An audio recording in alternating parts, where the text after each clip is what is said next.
Welcome back. During the holy feast of Al-Adha, most of the archaeological sites are occupied by the Egyptians, and they like to go out to museums and to several touristic places here in Egypt. We're going to know more about the percentage of the Egyptians who visited touristic places from our dear guest, Professor Elhamy Zayatte, tourism expert. Good afternoon. Good afternoon. Happy Eid to you and to your family. Well, actually, Dr. Zayatte, what are the special places touristic places that the Egyptians prefer to visit or to travel to during the feast? Well, there are many places that they would like to visit.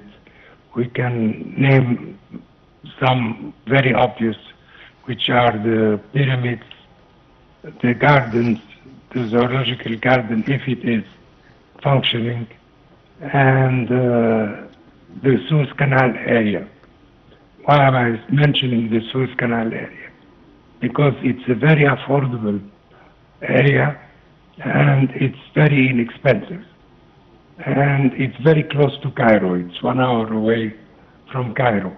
And there are many small hotels that can host the people, and they can bathe in the lakes, and all the fun is available there at a very short distance.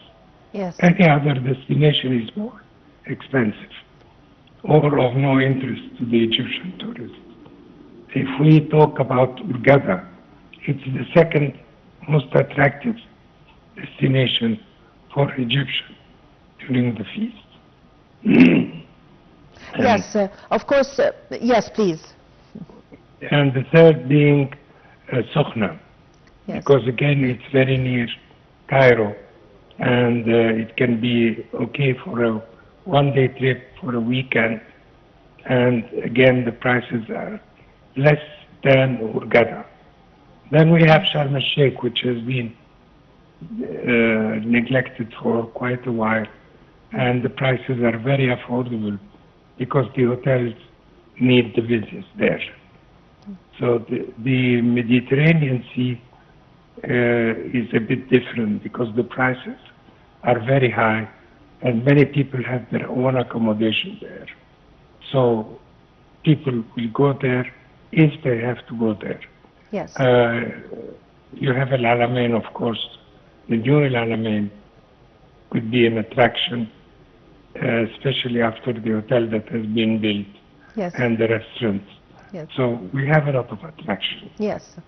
Actually, the weather also controls the decision of the visitors during the feast, because most of the people now prefer to go to the Sokhna or Sharm el-Sheikh or Hurghada because it's the weather there is much more better nowadays than from the north coast, of course. We'd like to know more, Dr. Zayatte, concerning the percentage of the occupation of the Egyptians during the holy feast to the touristic places and the hotels.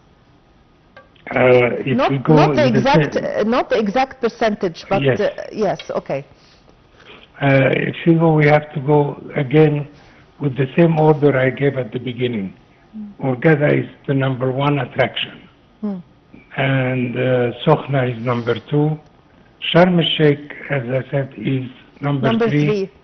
And because the prices are very affordable and the hotel are dying for business there. Yes. Now we have also the transportation companies. They rather take a long haul than a short haul, which means that for the transportation companies, Sharm is more attractive, Hurghada is more attractive. Yes. The Mediterranean Sea, of course, as you know, the weather can change at any time, because it's on the sea, and we have seen lately a sea storm. Yes. On the Mediterranean Sea. Yes. So maybe some people are cautious. not very keen Yes. about exactly. Yes. Not very keen about going Yes. there. Yes. Usually, most of the Egyptians during the whole year, they don't visit the museums. But during the days of the feast, we find the Egyptians are going to the museums and to the monuments, as you've just mentioned, to the pyramids, to the Sphinx, to the Egyptian Museum, to other museums. Now we have museums in all governorates, actually. Yes. Yes, what's Yes. your comment on this? Well, as you know, it's been a while now since we have, the government has decided to keep all the objects found on the digging site, excavation, Yes. there on site. Yes. So there are a lot of new museums, and there are a lot of museums where we transported, or the government transported, the artifacts to this museum. Yes. When we say we have the Sharm Museum, the Hurghada Museum is one of Yes. these examples. Whereas the other one are Luxor Museum, the Mummies Museum in Yes. Luxor, Yes. the Nubian Museum in Aswan. So there are a lot of museums that are easy to grasp by Egyptians. I mean, it's not heavy stuff. Yes. It's easy, and I would like to enjoy it. Yes. So definitely yes. Yes, actually, it's true that we have museums in all the governorates.